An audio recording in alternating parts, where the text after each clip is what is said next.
Sebelum kita melanjutkan perbincangan mengenai bagaimana masyarakat Indonesia ini beradaptasi dengan new normal yang ada, kita akan lihat lebih dahulu bagaimana new normal ini juga dilaksanakan oleh masyarakat yang ada di Jerman. Rekan kami Miranti akan mengabarkan kepada Anda. Miranti, bagaimana situasi dan juga kebiasaan pola hidup dari masyarakat Jerman sekarang? Apakah sudah semakin menyesuaikan dengan new normal yang ada di sana? Selamat malam Putih, selamat malam pemirsa TV One. Saat ini banyak sekali peraturan baru terkait pelonggaran aturan saat wabah COVID-19 di Jerman ini. Kalau yang kita lihat sehari-hari di sini, sekolah sudah mulai dibuka. Dan sejak 4 Mei ini memang anak-anak sekolah sudah dapat masuk kembali ke sekolah, tapi diutamakan mereka yang berada di tahun-tahun terakhir. Tetapi mulai minggu ini, kelas yang lebih kecil itu sekarang sudah mulai bisa masuk sekolah lagi, tetapi masih dibagi. Jadi mereka ini misalnya kelas 4 itu hanya 1 kali seminggu datang ke sekolah, sementara sisanya masih dilakukan secara online. Mereka juga harus mematuhi berbagai peraturan seperti masuk sekolah harus pakai masker dan juga pekerjaan rumah juga harus tetap dilaksanakan walaupun tidak berada di sekolah seperti halnya sekolah-sekolah lain di dunia. Berbagai aturan juga dikenakan terhadap toko-toko yang sekarang sudah buka, tetapi dibatasi jumlah pengunjung yang berada di dalam toko. Jadi cara penghitungannya itu salah satunya seperti keranjang yang dibagikan bagi para pengunjung. Kalau keranjangnya habis, artinya tidak boleh ada orang lagi yang masuk, menunggu sampai yang keluar. Begitu juga diberlakukan di hampir semua supermarket. Kalau keranjang atau trolinya itu sudah habis, artinya sudah cukup ada orang yang berada di dalam supermarket tersebut.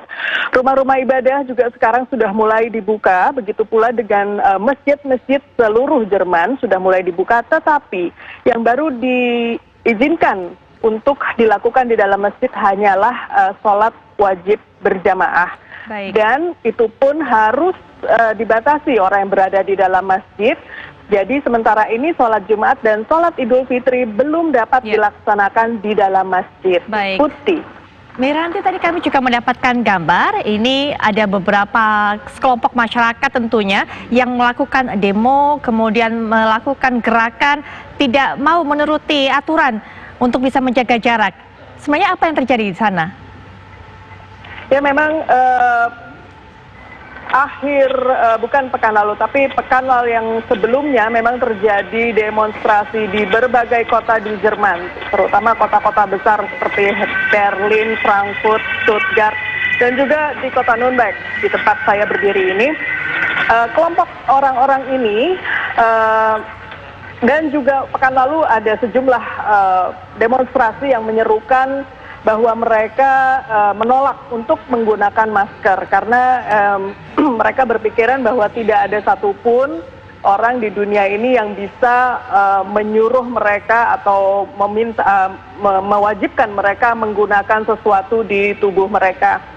Memang ini juga berbagai kelompok seperti ekstrim kanan juga banyak yang ikut dalam demonstrasi tersebut. Mereka tentunya ingin sekali agar kehidupan normal mereka untuk bekerja kembali itu segera diberlakukan, karena tentu saja seperti halnya di seluruh dunia banyak sekali yang kehilangan pekerjaan saat ini.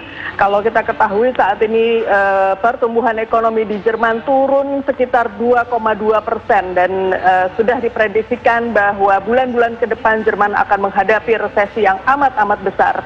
Ini tentunya membuat banyak masyarakat yang khawatir tentang hal ini. Tetapi Putih, kalau ada sebuah poll yang menyatakan bahwa lebih dari 50% warga Jerman sebetulnya tidak setuju bahwa pelonggaran ini diterapkan sekarang karena masih dianggap terlalu dini. Baik, terima kasih Miranti Yusman atas laporan Anda mengabarkan langsung dari Jerman. Baik, selanjutnya Mas Imam juga untuk menutup perbincangan kita. Bagaimana sebenarnya tantangan yang dihadapi sesungguhnya oleh masyarakat untuk bisa melaksanakan new normal ini? Apalagi tadi kalau Mas Imam sudah ceritakan, banyak yang tahu tapi nggak banyak juga kemudian yang mengaplikasikannya, begitu Mas? Kalau saya pribadi harusnya kita fokus kepada apa yang akan kita hadapi dalam waktu dekat ini. Jadi sekarang ini belum saatnya menurut saya untuk bicara tentang new normal karena kita masih dalam situasi transisi. Walaupun persiapan-persiapan tentu harus dilakukan. Tapi tantangan yang tidak akan lama ini terjadi sebetulnya kaitannya dengan arus mudik. Arus mudik yang luar biasa, ya kita tidak tahu ini nanti akhirnya seperti apa, dan bagaimana lebaran itu akan dilaksanakan, dan apa dampaknya di daerah-daerah, dan kemudian apa yang akan terjadi dengan arus balik. Nah, apakah di situ nanti akan menyebabkan arus pasien yang berjatuhan kalau kita tidak hati-hati, ataukah tidak? Nah, terus kemudian apakah tenaga medis sudah siap di daerah-daerah? Karena melihat gejalanya arus mudik ini tetap terjadi. Nah, new normal ya hanya akan bisa kita bicara new normal kalau memang sudah ada tren yang betul-betul stabil, datanya turun. Ya, di daerah di Jerman itu sudah ada data-data yang meyakinkan bahwa sudah ada turun. Dia bicara tentang new normal. Kita masih terus naik. Dan apalagi kalau dipindahkan ke daerah. Saya kira itu yang menjadi fokus perhatian kita. Baik, terima kasih Mas Imam. Prof, untuk menutup perbincangan kita juga dengan situasi yang saat ini begitu kan, masih masa transisi juga mungkin menghadapi new normal. Tapi setidaknya kita sudah bersiap-siap. Tantangan dari masyarakat yang harus dihadapi oleh mereka. Tantangan masyarakat adalah bahwa masyarakat tidak bisa melihat jangka panjang. Masyarakat pada umumnya berpikiran jangka pendek. Sulit untuk masyarakat pada umumnya, sebagian kecil saja yang bisa mampu memprediksi melihat masa depan. Dan kita berhadapan pada fase di mana tren, kalau lihat tren jumlah kasus harian masih naik. Jerman tadi disampaikan mulai dilonggarkan, mau hidup normal, bertahap. Tapi Jerman kalau kita lihat datanya dia sudah di bawah, sudah turun ya.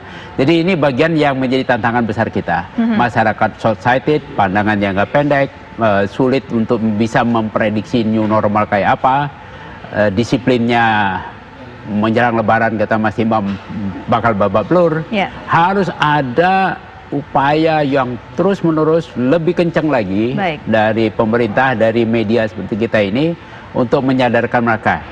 Nggak kelihatan memang di situ ada bahaya, tapi di situ ada lubang jurang yang bisa mengancam kita semua. Hati-hati. Baik, Prof, terima kasih sudah berkenan datang dan juga sudah memberikan informasi kepada kita. Sekali lagi terima kasih. Mas Imam juga terima kasih untuk waktunya, dan pemirsa kami masih akan kembali ke hadapan Anda dengan kabar lebaran setelah jeda berikut ini.